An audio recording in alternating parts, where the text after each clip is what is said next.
بسم اللہ الرحمن الرحیم، السلام علیکم ورحمۃ اللہ وبرکاتہ۔ امید اب خیر و عافیت کے ساتھ ہوں گے، ٹھیک ہوں گے۔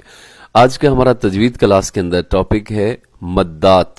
آج ہم مد کے بارے میں جانیں گے کہ مد کہاں پہ آتی ہے اور کون سی مد ہے جس کا کرنا بہت ضروری ہوتا ہے، اور کون سی مد ایسی ہے جس کو ہم چھوڑ بھی سکتے ہیں، اور مدات کی کتنی قسمیں ہیں، یہ بھی آج کی کلاس میں ہم سیکھیں گے انشاءاللہ العزیز۔ حضرت عبداللہ بن مسعود رضی اللہ تعالی عنہ، ان کے سامنے کسی نے قرآن حکیم کی یہ آیت مبارکہ تلاوت کی، انما الصدقات للفقراء۔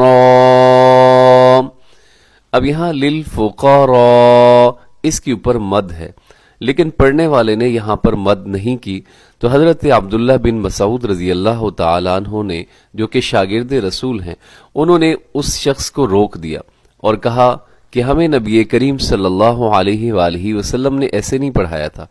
تو اس شخص نے سوال کیا، حضرت پھر بتائیے آپ کو کیسے پڑھایا ہے؟ تو حضرت عبداللہ بن مسعود رضی اللہ تعالیٰ عنہ نے اس آیت مبارکہ کی یوں تلاوت کی، انما الصدقات للفقراء،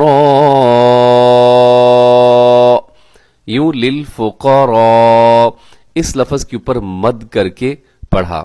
اب دیکھیے یہاں مدات کی اہمیت کا ہمیں اندازہ ہو جاتا ہے کہ اس شخص سے مد نہیں کی تو اس کو حضرت عبداللہ بن مسعود رضی اللہ تعالیٰ عنہ نے ان قواعد کے خلاف سمجھا کہ جن قواعد کے مطابق رسول اللہ صلی اللہ علیہ وآلہ وسلم نے اپنے شاگردوں کو سکھایا تھا۔